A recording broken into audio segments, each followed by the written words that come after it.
The midget, Usyk, is the same size as the giant, George Foreman, that fought Muhammad Ali in that remarkable fight. Do you know how many times he fought between 87 and 1990 as a 38-year-old boxer?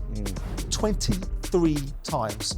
Well, imagine if Vladimir Klitschko did come back now and win the heavyweight title against the phenomenal achievement that would be. That. What is this absolute load of old I'm hearing about? Anthony Joshua fighting Jake Paul. Exactly that, load of old. So he'll fight anyone, of course, besides Daniel Dubois. Won't buy a ticket for anywhere, this fella. Don't worry about that. Who decides the punishment? Who decides the fine? Where does the fine go? Who gets the money? You can put asses on seats and you can fill that stadium with two fighters who hate each other, who can't stand each other, who have family history like that. You'd be a fool not to be a part of it. I laughed my head off. I absolutely laughed my head off. I did too. I thought it was quite poetic. Welcome to episode 113 of Talk Boxing with Simon Jordan and Spencer Oliver. Joining us today from one of the most significant families in British boxing and someone I particularly admire, Paul Smith. Nice to see you, Paul. Thanks, Simon. Thanks for joining us. See you. Over the weekend, we've lost two very significant figures in boxing, George Foreman and Colin Hart. We'll talk about Colin in a little bit, but George Foreman, remarkable character, remarkable fighter, remarkable achievements. Absolutely, incredible. You look at what he achieved in his career, you know, going from winning that world title against Joe Frazier in dramatic circumstances, knocking him out, destroying him in two rounds.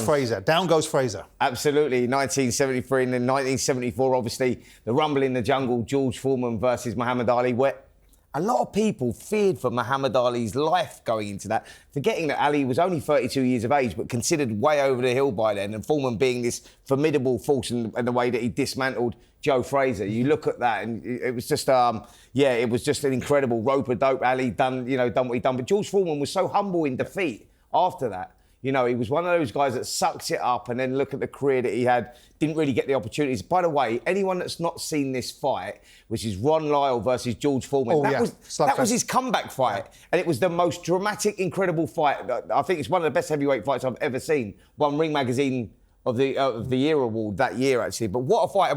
And back in the day, Paul, like that was a comeback fight after the defeat against Muhammad Ali. You know, you look at that and just go like, it was quite incredible. And then obviously it's 20 years before he goes and wins a world title again. What a career. Unbelievable. Like early 90s, I was only a kid, 8, 9, 10, 11. So when I first saw George Foreman, I didn't realise he had that first career.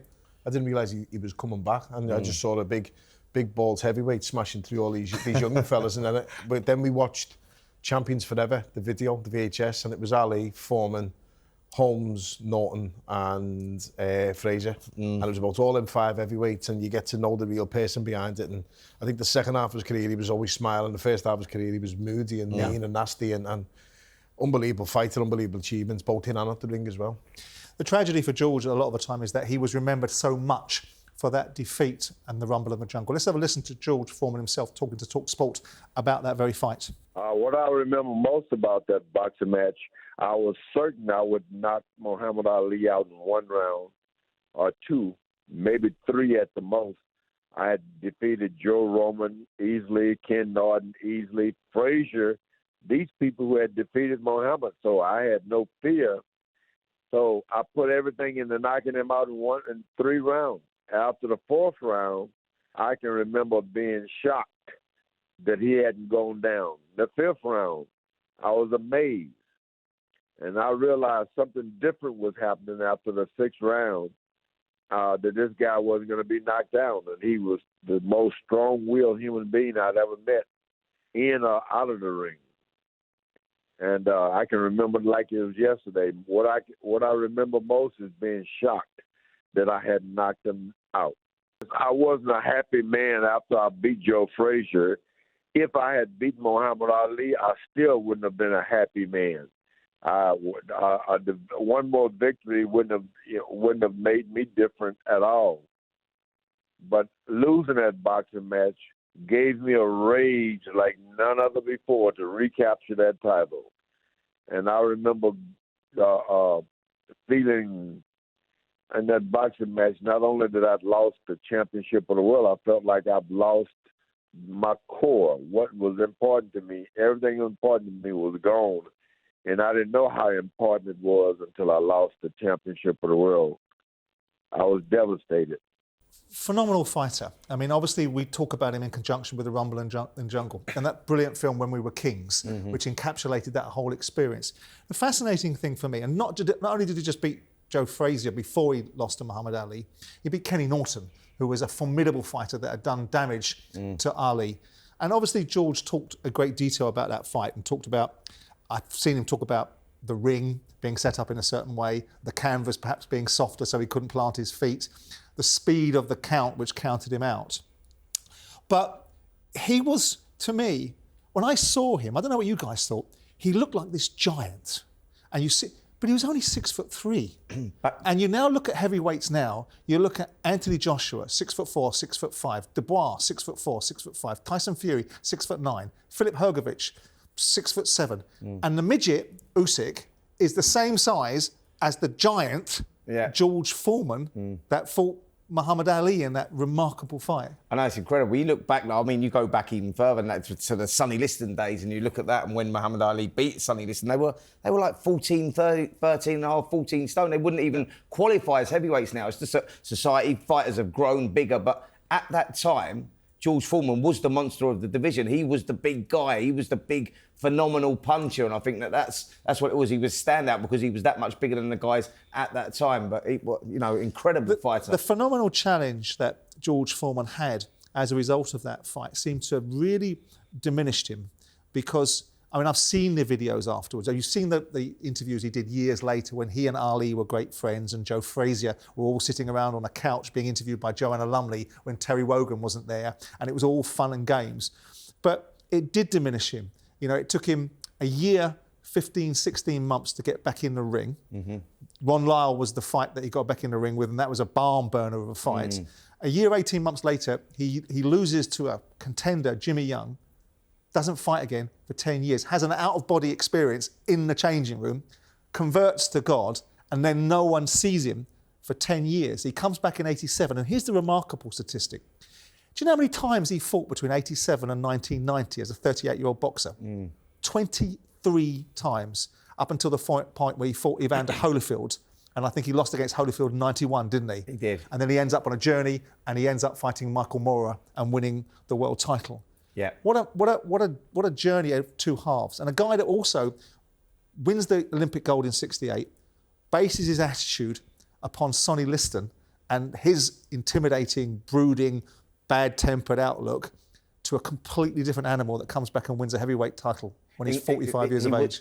He was a fighter of two halves, as Paul said. You know, that early part of their career, he was that guy who moulded himself on a certain fighter like Sonny Liston, and he was very, sort of miserable and angry, and sort of like that was his persona. And in the second half of his career, he was that happy, lovely guy. Does he get the credit, boys, that he should get? Because he gets mentioned in conjunction with the Rumble in the Jungle and the loss and the rope-a-dope. I've just said to you then that DVD, or it was VHS when I was growing up, what I watched, and then on the footage that we've just seen, it's the signers in the background. That's why they were together promoting that video, and it was Champions Forever. And it was 5 unbelievable heavyweights all around at the same time who all fought each other, who all beat each other and lost to each other. And obviously Ali will always be the one that we speak about, but I can't stand these fighters nowadays who say, I might come back, like Sir Vladimir Klitschko. But imagine if Vladimir Klitschko did come back now and won the heavyweight title again. That's not even been 20 years. So imagine the phenomenal achievement that would be. That's obviously what Foreman did back in the day. Had 20 years left to then come back and beat a good champion as well in Moorer. Yeah, absolutely. Moorer was a 26-year-old undefeated world champion at the time, southpaw, and very, very, very respected. He'd come up from light heavyweight, and Foreman just cross-arm defence. He was behind on points and just come out, used that strength, landed the shot, and turned it around. But if you look at those achievements, Simon, and winning, like losing that world title in 1974, coming and winning it again in 94, and the retirement, the Olympic gold in 68, achievement. Absolutely. I think he'd only been at boxing 2 years when he won the Olympic gold. Where do you think he ranks in the hall of great heavyweight boxers? Because that era, I have to look at that era and look down it and go, Kenny Norton, Ernie Shavers, Joe Frazier, Muhammad Ali, George Foreman, and look at that era and go, Larry Holmes coming on the back end of it. Ron Lyle, you've got to put him in the mix as well. He was a phenomenal You look fighter. at that era and you say, that was some era. So if we then do what we always feel obliged to do, which is take someone from a previous generation and put them into a current situation, Where do you think he stands in the great pantheon of heavyweight boxers, and how do you think he stands up to what we've got now? I think George Foreman beats all the fighters, the current fighters that we've got today. I think that you sort of can't argue that, because he had the size that would match up with the current fighters that we've got today, who are naturally bigger than what they are now. But most importantly, he had phenomenal power. And don't judge we're talking about a prime George Foreman against the modern day fighters. Well, the prime George Foreman weren't the one that won it in '94, where he was slower and everything else. You look at those early days, and like I say, I keep referring back to Ron Lyle and Fraser, and you look at the character of the man and how quick he was, you know, on his feet and whatnot. He wasn't that slow sort of ploddy guy. He was he was not as quick as the heavyweights like Muhammad Ali, but what I'm saying is the guy was still very, very strong, and he knew how to control that space and dominate fights. So you would have to say that he would live up with any of the heavyweights today. This weekend, we also lost the Hall of Fame boxing writer Colin Hart, who I had a particular admiration for. We've got a little excerpt of My Life in Boxing with Colin Hart on TalkSport recently. Let's have a listen to what Colin had to say. Colin, final question to you, my friend. Any regrets? No regrets whatsoever. Given the chance, I'll do it all over again. And what would an 89-year-old Colin Hart tell that 10-year-old in East London? What advice would he give him today about his life that was ahead of him? You don't realise how lucky you're going to be. Another substantial, great man. Absolutely. Yeah, knew Colin very well, actually, over the years. He was sort of like a part of my rehabilitation when I was injured many years ago. Like, yeah, absolutely. He come up to the hospital and sort of like give me that, you know, give me that stuff that I needed to hear, give me the advice that I needed to hear about, you know, staying involved in the sport of boxing. And, you know, there was an opportunity, one door shuts, another one opens. That's historically how the game works. And yeah, he played a big part of that and didn't live too far from me either. But nice guy, Colin. And the stories, I just used to love being around him. Paul, you probably had these as well. Yeah. The stories that Colin Hart would tell you about the Muhammad Ali days. He was actually the only British journalist at the Muhammad Ali George Foreman fight, believe it or not. He was the only one that was. Not true. Is that? Go on then, give me David Frost. David Frost. David Frost was the only person, British journalist or journalist. He got the first interview with Muhammad Ali. Right. Okay. All right. But nearly the only journalist. There you go. But what I'm saying is he played a big part of that, and he played a big. And Muhammad Ali was actually he used to confide in Colin Hart quite a lot, actually. He would tell him stuff off the record that Colin would say to us, listen, this can't go to print, but he had a great relationship together. But yeah, he was a wonderful man, Colin Hart. Loved by everybody in the game, Paul? Yeah, he was. Listen, we always had so much respect for him. In a world now where everyone's a journalist, everyone's a podcaster, everyone's a YouTuber, everyone's got an opinion, yeah. Everyone's got an opinion. You'll ask people like him what his opinion was, and he'll tell you from experience, from being there. Yeah. He was at the big fights. He was at the biggest fights. He was invited to all the biggest fights.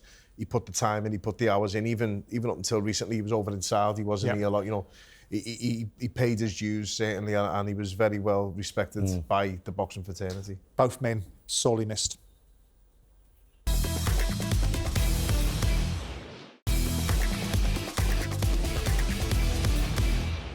As much as it galls me, Spence, I'm going to have to spit this out, right, and get it off my chest, and you can perhaps confirm or deny.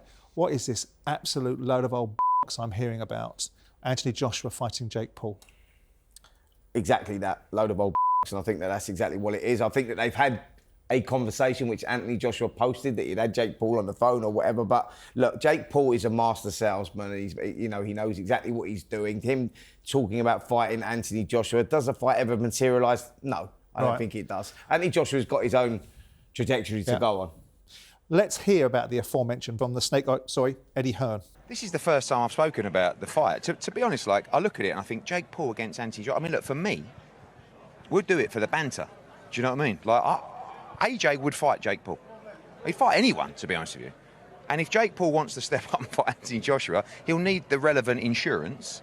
But, you know, the only thing that was disappointing was he says 2026. I mean, that's like calling someone out. That's like me saying, you know,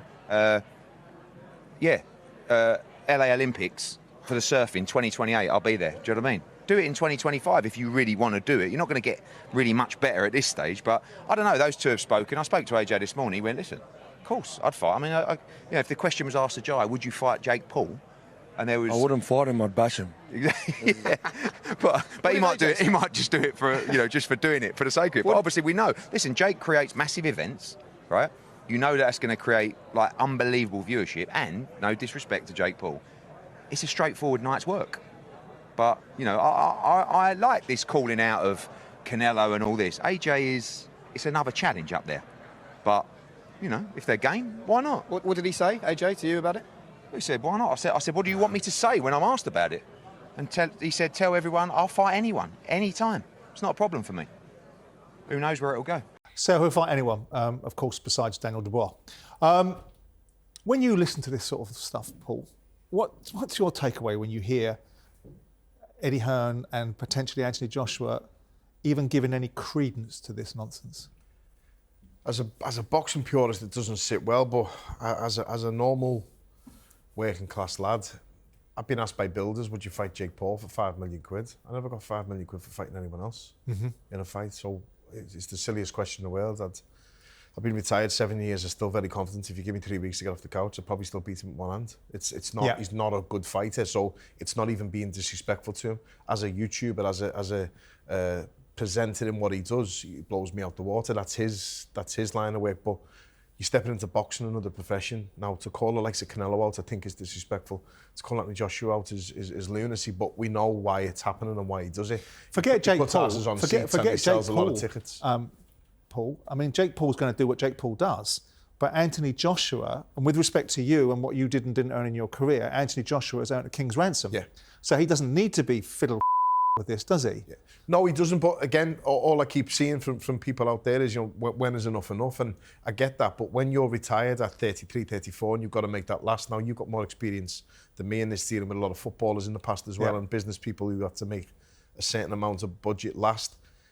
It's the easiest money he'll probably ever make if it does happen. And because of his profile that Jake Paul has, unfortunately, whether you like it or not, he's got a huge profile. That's the only reason why the question will be entertained. Can I ask you, Paul, about what your view on the Joshua situation is? We've seen him obviously lose to Usyk and then rebuild himself potentially in people's minds by the fight against Jermaine Franklin, the fight against Hellenius, against Otto Wallin, and then the cleaning out of Ngannou, which in my mind was actually revalidating boxing after the poor performance that Tyson Fury had put in against an MMA fighter that hadn't fought for 18 months with a rebuilt knee. Yeah. If you're in the Joshua camp now, looking at the direction he's gone on, where he is now, how do you assess what he's done and where he, not the world titles he's won, but the recent times in the rebuild and where he can go now? It's easy saying it from our perspective. We're not inside. We don't see how it is. But what I did see and what I did hear on fight night when he lost to Dubois was bad advice from the corner. Now, Ben Davison is a good lad. He's a good trainer. Yeah. He takes the credit, and he's come out recently and he's took the criticism. And he's admitted that the corner work was really bad and maybe the preparation, I'm not sure what happens in the gym. But to tell Anthony Joshua to go for it when Dubois is still very much live in the fight, where 3 or 4 rounds, it's a different opponent. It's a different job in front of you. It's a different task. But you tell him to roll the dice when he's already been hurt, he's already been dropped, It's just recovery. He's just getting himself back into it a little bit. Just bluff your way through the fight for the next 2 or 3 rounds. Let Dubois tire himself out, because he's fighting on nerves, ultimately, Dubois, in my opinion. And then you've got a better chance. I think he needs to change the team around him. I think he needs to get a good trainer around him. Did you think, Paul, that prior to the Dubois fight, that the fights that you saw him in, because we used to have this debate, me and Spence, about, I always felt that Anthony Joshua, with no discredit to his achievements, the moment he got a live one that was going to put it on him, that he was going to have a challenge. And I didn't think Jermaine Franklin did that. I didn't think Hellenius did that. I didn't think Wallin did that. And I didn't think Ngannou should have been able to do it to Tyson Fury, let alone Anthony Joshua.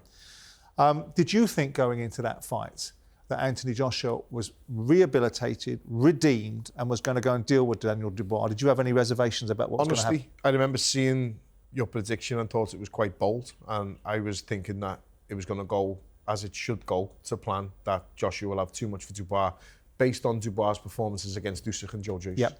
Now, I saw some of them fights that I can't not see and I can't unsee, and I'm still strongly in the favour that has to be really redeemed. Now, the Joshua performance did redeem him a little bit, but that still sits with me and what happened in them two fights going forward with Dubois, and I felt that Joshua really would 100%. No, I thought he redeemed himself. I said this after the fight on Twitter. I went straight to social media because I was the first one to criticise Dubois, so I had to be the first one to praise him. Always do it. I do it with referees, I do it with officials, I do it with everyone. If I'm wrong, I admit I've got no problem admitting I'm wrong on things. I felt he performed really well on that fight, but I felt that fight was going to be over quick, and I had a couple of bets on round 1 and round 2 for both fighters. That was it. Right. One's fighting on ego, one's fighting on nerves. Right. And the one fighting on nerves will be sharper. Fast early on, ready. The one fighting on ego will be a bit too blasé, thinking you shouldn't really be in here with me, I should be beating you. So I felt it would be over quick, and it almost was. On that fight, I didn't think AJ would be as bad as he was. I thought he would be better. I thought he still had a lot left, especially after, as you say, the knockout of Ngannou, which I was at. And I was proved wrong on the night. I thought Dubois did really well, but I thought AJ was bad. It wasn't the fact that Dubois was really good, which he was. I thought AJ was under par. Do you think Anthony Joshua's got another world title in him? I mean, obviously the discussions are being mooted, and Spencer's hard and fast on the fact that he believes that the WBL belt is going to be stripped away from Usyk if they make the Dubois fight, which they're going to, and it's going to be given to Joseph Parker because he's the interim champion, right? Yeah, that's right. And then likely the fight is going to be between Joshua and Parker for that world title. Whether Ajit Kabayal should be in the conversation is a different discussion. Yeah. Do you think Anthony Joshua's got another world title in him? I think against someone like Parker at the moment who's flying, I don't know. It all depends on what AJ's got. Listen, Anthony Joshua has a phenomenal career. He's been unbelievable for British boxing. He's a great advert for British boxing. I've always said this from the start. From what he did, he probably wasn't expected to do half of what he did, especially in the Olympics. But after the Olympics, it's just snowballed, and he's gone right through the division. He's never going to have to get out of bed again as long as he lives financially. And the titles that he's won, he's done really well. Whether he can win another title will only be because of how the titles are fragmented. Now, I'm not being hypocritical saying this because my brother Callum has one of them also, an interim title, but the champion is Usyk. And unless he loses them belts in the ring, it's hard to say anyone else is a real, genuine, bona fide world champion. But if them belts are vacated and given up because of the way the mandatories work in boxing, which I don't agree with, again, then they are genuine world titles, and I stand by it. If he can manage to get one against Parker, then obviously that's not a foregone conclusion, in my opinion, in that fight. And who would you back in that fight? Would you back AJ to do it again? So to answer your question, I think he has probably still got a world title in him, but only depends on whether Usyk has given them belts up or not, because if it has to go through Usyk, I don't think anyone's going to do it. You're plugged into the grapevine, plugged in, head up AJ's arse, one of the two. What's going on in the WhatsApp group? Nothing's going on in the WhatsApp group. I think that he's just sitting out to see how the land lies. You know, I think with the heavyweight landscape at the moment, and as Paul's already just said there, you know, with these titles maybe, you know, being fragmented and stripped, and certain titles becoming, you know, vacant, etc. That's the way the landscape lies. I think that Parker will get elevated to WBO champion if this fight happens with Daniel Dubois and Alexander Usyk, which, by the way, I believe does happen. Yes. I think we get that in June or July this year. WBO comes vacant, and you've got AJ versus Joseph Parker, and it's a winnable fight, Simon. But so the interesting that's thing, how he does get the world title. The interesting thing about these two fights, before we move on to a different subject, is the ability to fill an auditorium, because it'd be interesting to see. I don't think Usyk versus Dubois fills Wembley Stadium. I think Usyk versus Dubois and Joshua versus Parker as the undercard fills Wembley Stadium. That's how it may well fill. That's how it lands. Would you buy a ticket yourself? If you have to go and buy a ticket, which you probably haven't done for years, would you buy a ticket for Anthony Joshua and Tyson Fury? Because I think that sells anywhere else still. Absolutely. I think anyone does. That's not just still like to see. Absolutely, and I think that's still really. There's still a fight. I've been mean-spirited since the Battle of the Losers. Of it, from what I've always said and what we've always had our opinions on, I would like to go and see that. He won't buy a ticket for anywhere, this fella. Don't worry about that. Talking about buying tickets, talking about changes of directions, what have you made of the stuff that Turki Al-Sheikh's been talking about and this boxing league? And we've seen recently, obviously it's a land grab. They're going to try and get the best fighters to perhaps move away from the traditional environments, the WBC, the WBA, the IBF and whatever else. And perhaps some would say these sanctioning bodies deserve this because some of the bullshit that they trot out at times. But they're talking about a league format. And they're talking about a report coming out that you get 20K for a 10-round fight if you're unranked, or 50K when they're ranked between 5 and 10. Do you think this is the kind of dough? And it goes all the way up to 750,000 if you're a defending champion. Now, in heavyweight times, that's not going to make a lot of people particularly attracted. But when you get down to the lighter divisions, it might be. Do you see this as the kind of dough, Paul, that's going to fuel this league? Do you like this idea of what Turkey's doing, and do you think this is the kind of dough that's going to get people interested, engaged, and across it from a fighting point of view? It's a tough one. Now, I'm a big admirer of a fan, and I keep seeing people compare MMA and boxing, and I say, if I was the only promoter in the whole world for the best boxing platform and I had every fighter in there, I would make the best fights also. Yep. But there'd be no longevity. Every champion has to fight the number one contender every single time. You're not going to get a champion that's going to stay there for long. The type of money that's being thrown about for the league at the moment, or touted for the league, I've seen the amounts. It's not good money at the moment because of the Saudi influx and because of what's going on, but probably 3 years ago, for the unranked fights to get $20,000 for 10 round fights, it'd been decent dough. Yeah. Dollars, by the way, but still been decent money. Now, there's young prospects fighting in 6 round fights making more than that at the moment because the good ticket sales, because they got a good deal off the promoter, but also it's the opportunity and the prestige what the league may offer, the platform that it may be on. I think ultimately the sanctioning bodies getting a one finger put back up to them.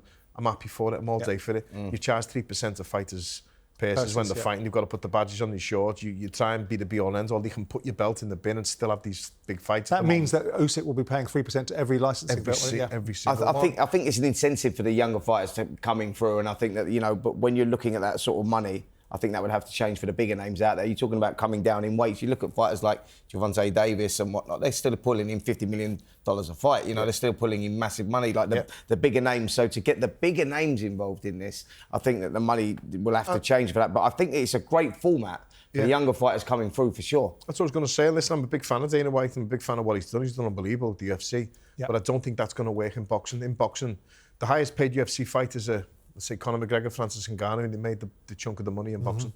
Now, it's not that boxing is better. MMA is doing great. I watched the UFC on the weekend with my son, the one in London, and they're doing brilliant. But the money that comes in and goes in the pot, a higher percentage needs to go back to fighters. Otherwise, the fighters are just going to go to a different promoter and get paid that way. Well, that's the interesting phenomenon I thought was or potentially concerning for the Saudis and Dana. Is Dana runs the UFC in a very different way than boxing runs. If you've got the big time fighters in boxing, they normally take all the money out of the fight and there's a margin left in there for the promoter.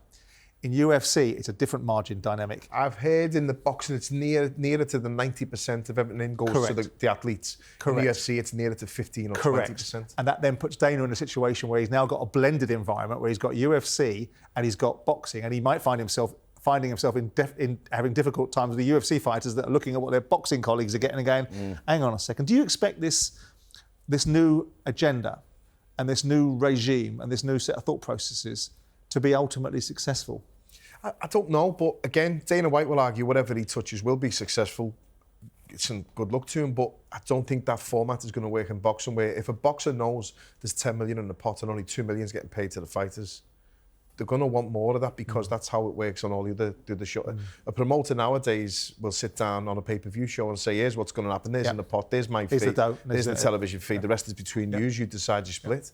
The fighters have more power in boxing, the boxers have more control, and they know what they're worth and they'll get what they're worth. So it'll be interesting to see if it does work. Okay. And on we go.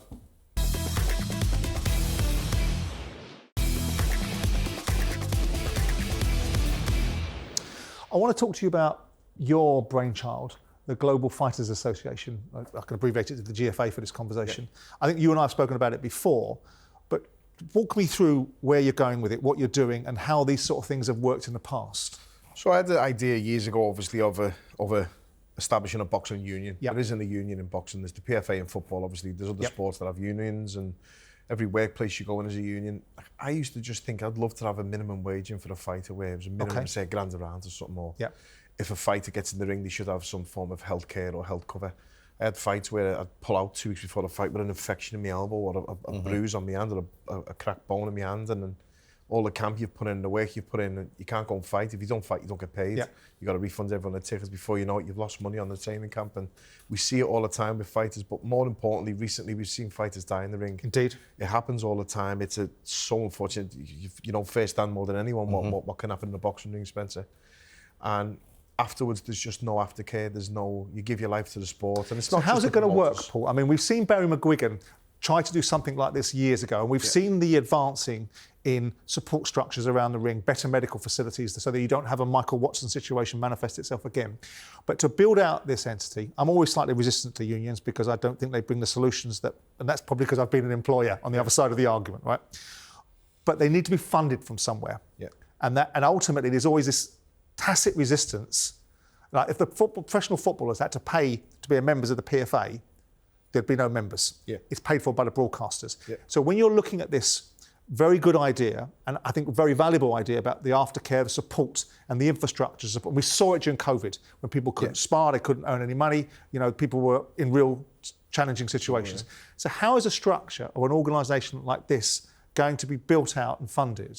Very much the same as the PFA with broadcast deals. If we can take 1% of each broadcast deal from all the broadcasters now in boxing, then there's a hefty amount in the pot. We've had meetings with the PFA. We spoke to. Is there an appetite for the broadcasters to do that? You've got DAZN at the table, you've got Sky at the table, you've got TNT. There's Sky, there's TNT in the States. There's a lot more. We're not looking just obviously in the UK, but there's a possibility. The same with in the music union, they take a small percentage of each ticket. 1% of each ticket sale in the country from each show goes into the union pot to look after ex-fighters or current fighters with regards to medicals. Like I believe we could have a big healthcare provider teamed up with us, so every single fighter in this country then, and there's probably about 1,500-1,600 of them, are then covered by some form of private healthcare when they get in the ring. So should they get an injury, they're covered off a policy which we can pay for as the union, as the association. It goes way beyond that also with regards to being an association and not just a union, that we can actually maybe have a look at how boxing is governed and the jurisdiction. Well, I wanted to ask you about that because I saw you teeing off on the British Boxing Board of Control, specifically about the sanction on Eubank Jr. And I know you compared it to the throwing of the table that Derek Chisora did and what happened there. And you seem to be indicating a pretty significant level of disdain to the British Boxing Board of Control. Who decides the punishment? Who decides the fine?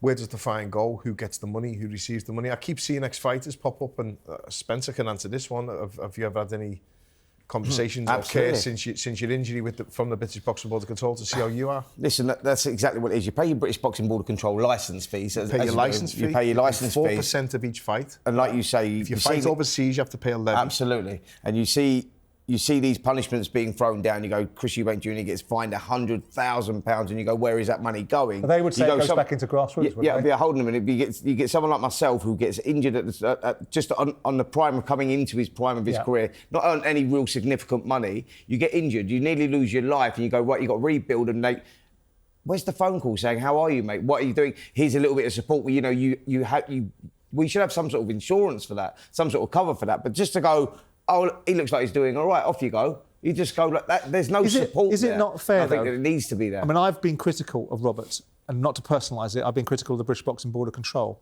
because I think they've been toothless. I thought they were toothless over the situation with Conor Benn and that situation, and they've been toothless in other areas. But isn't it about funding? Because they've never seemed to have enough money to be able to be as professional an organisation as perhaps they could be, and to be as strong as they could be. If you are you seriously making progress with the broadcasters? Because I would have thought that it was a distribution from fighters to some extent that was going to be redeployed towards the union rather than the broadcasters. If every fighter is paying a licence fee every year, they add up. How much is the licence fee? Probably 200 odd quid or something like that, here or there. I get mixed up because I haven't paid mine for 7 years. I've got a manager's one and a trainer's one now, so I have to pay them rates, but they're also going in the same pot. And then, obviously, the fight purses that come in, 4% of each purse goes back to the Boxing Board of Control. Now that's a lot of money. When you talk about the money that's being, the big fights, the purses that these fighters are getting now is a lot of money. Did you expect when you were fighting, Spence, obviously with your situation and your circumstances and the challenge that you had where you really put in the worst kind of situation you could have been in, did you have an expectation of care? Were you expecting to hear from your governing body to be in touch with you to understand what was going on with you? Absolutely. Listen, there is a duty of care, isn't there? That's why we pay our licences, and that should be really your insurance. That God forbid something goes wrong, like it did with myself, there should be some form of support there, But because you go right, so I've got to go and rebuild my life, and I took myself on this journey doing what I'm doing now, but I've done that through myself. But you go, there's no support or aftercare there, and you go, what's going on here? Do you know what I mean? And it's like, because I stayed involved in the industry, I didn't kick up any sort of stink. And listen, we're not just beating the boxing board of control down here. The care at the ringside care, fight night care is the best in the world. Yeah, it's proven. That's right. They are the best. That's possibly why Spencer's still here. It's possibly why because a lot of the fighters have survived. Because of the injuries of Michael Watson and the way that was dealt with. So good. Medical procedures really have improved, and hence why that made the recovery I did. I would like to see a bit more for the after fight. Are you cutting through? Because you and I spoke about this about a year ago, and I pushed back and said to you, how are you going to get the funding? Are you cutting through? Is this a realistic opportunity now? Very. When you mentioned, obviously, Barry McGuigan and tried it, other people have tried it. This is from a different place. We're doing it from a trade unions position. We're getting the team together in the background from trade unions and not boxing people. There's only 1 or 2 boxing people on myself, my brother, and a couple of others who've just joined up with us. Benn Dunn's on board, Amir Khan's on board. We're trying to get the full team ready so it can't fail, rather than just trying to get in quick and then. It'll be fascinating to see. It'll be fascinating to see if you get some traction, because my pushback would be, if I'm a broadcaster, unions have been a thorn in my side at times. They've turned around and told me what I can and can't do, and as an employer, this might be slightly different, but I know that you come from the best position, so I'm not going to be arsehole clever at your expense. It's more rules as well. Yeah. I've lost count of how many times. Liam, our brother Liam, he goes in the opposite dressing room when any of us are fighting to do our hands. When he fights, I go in the dressing room. And I've been in dressing rooms and I'm arguing with officials saying that's not allowed. And the officials going, no, it is. But in the meantime, the officials getting a glove signed or they're getting a selfie in the corner. And the fans, and I get it totally, you're not getting paid, you're volunteering to do a good job, but you're not doing the job properly. This is a professional sport. You need to know what you're watching when them hands are being wrapped, and that's illegal. And I'm telling you it's illegal. And then we have to get the head of the board, the head of the commission to come and say, no, that's actually wrong. And it's like, if we can employ ex-fighters in that region, if we have a show in Manchester, we can have 2 or 3, 4 ex-fighters from Manchester. You're in that dressing room, you're in that dressing room.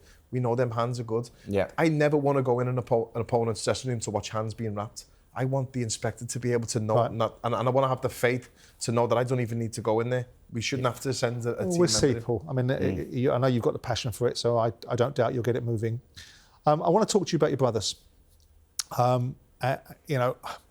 I was, like most of us, so impressed. I mean, I was always impressed with you as a fighter. I was one of those people that sat there watching the Arthur Abraham fight, kicking the television screen, thinking this is a guy who's been cheated out of a world title in his first world title fight. So you're already, quids in with me in terms of you and your family. So, but Callum's performance against Josh Boazzi outstanding, was just on a different level. I know we perhaps shouldn't say this because he's won world titles at a different weight class and he's a class operator. When I saw Callum and did that interview that we spoke about off camera, I wasn't sure where he was going. He'd lost to Beterbiev. It was only about meaningful fights, and I wasn't sure if he was still as enthused about the game as he perhaps was at one stage.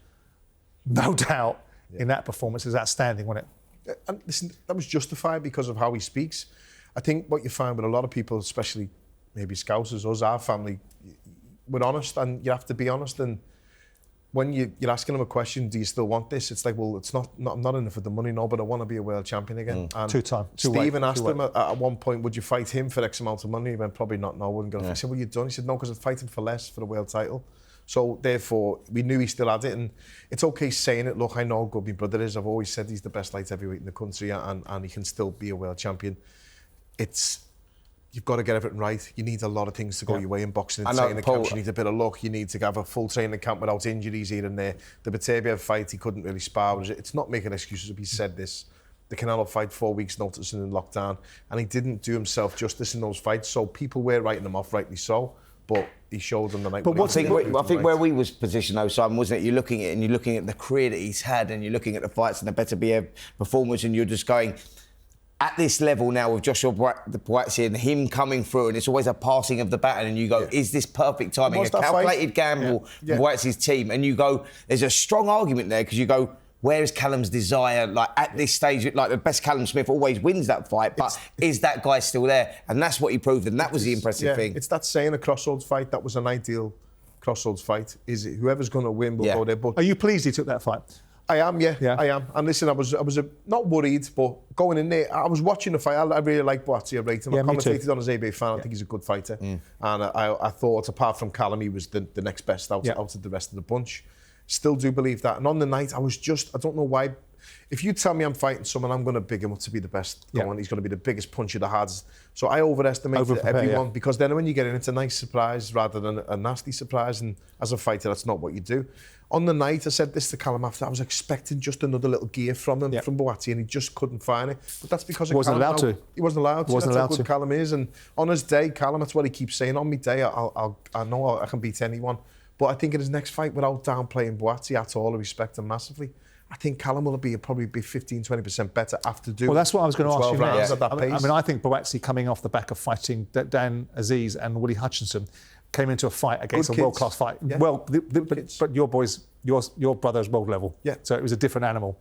Where does he go next? I mean, I've heard Callum talking about fighting Badou Jack for the cruiserweight. I mean, I'd like to see him fight Benavidez. Wouldn't you? I would love to see him fight Badou Jack because it's a winnable fight, and then you're going up to another division again. This is all about like legacies now, and you know he's achieved that. He's been that world champion. He's boxed the best pound for pound fighters. You go for him now going through Badou Jack timing on that, looking at it, you go, that is a brilliant move. I would love to see that. Benavidez is like that guy is being touted as the best in the division now. He's young, he's coming through, he's still, But he might get a world title against Benavidez. If Beterbiev and Bivol gets made again, they might take one of the belts away because they can't hold him forever. He gets a world title for Badou Jack, right? I was talking with him. Takes it off CBS. I was talking with him and said the same thing. If you fight Benavidez, the pair is an interim champion. One of you are giving a lot up for not really much. It's mixed rewards, isn't it? Yeah. You both got an interim belt, which means you're next in line to fight the main ones. Yeah. But if you both fight each other, one of you are going to lose out. Unless there's something Unless it's life, but they both want to be world champion. You're not going to be world champion by fighting each other, in my opinion. So would you be advocating for him to fight for the cruiserweight? No, I stay at light heavyweight. If whatever happens with the main two happens next, whether Bivol fights against Beterbiev again, which I can't see, he's going to have to fight his mandatories. Whether he keeps them belts or whether that belt then gets upgraded to a full world champion, then you can defend that title. Yeah. And then maybe go for Badou Jack. But if he becomes a full world champion off the back of the Boatti fight, then like I said before about Dubois, you couldn't really argue him as being a world champion after that win. The same with Dubois beating AJ for that belt. It was a worthy win of a world title. Then you could go up to cruiserweight and maybe fight Badou Jack, but it's a great position to be in. Absolutely, and well deserved. And let me ask you about Liam. I mean, Liam's out on April 26th against Aaron McKenna. Unbeaten, Aaron McKenna. There's lots of fights for Liam still, isn't there? Yeah, just depending on his injuries, that's what it was. And his injuries been great against Eubank. Against Eubank. And the pull-out against Josh Kelly. Anyone can see what happened. And it was a similar problem with his back with Josh Kelly. And I saw rumours, I had to mention something to, I think it was Addy off DAZN, like he said, he's pulled out something with his weight. And I just tweeted, look, he was injured and sick. He was full of flu for that. He got a really bad virus over in Dubai. He come home and he just couldn't get over it. It was COVID-like. He was really bad and his back was fine. It was okay. But Liam and the team around him, we obviously believe he's got more than enough to beat Adam McKenna, but Adam McKenna's team are really going to be fancying him going in this fight, thinking that they've caught Liam at the right time. He's a young, hungry, unbeaten fighter. He's young, fit, strong, and we know them. They're nice lads. They're a really good family, and it's just business, obviously. But we obviously feel Liam's got a lot more, and I personally think Liam has got plenty left in the tank, and we'll see the best of him on April 26th.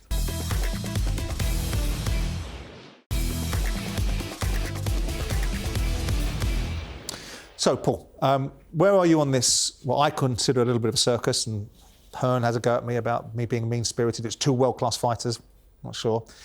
Eubank, Benn, the antics that have gone over the recent weeks, I know you've said that you don't like the idea of the board fining Eubank 100 grand, but on the overall parameters of what we've seen over the last 2 weeks, we know what's happened 2 years ago, but where we are now, what's your takeaway being about it all?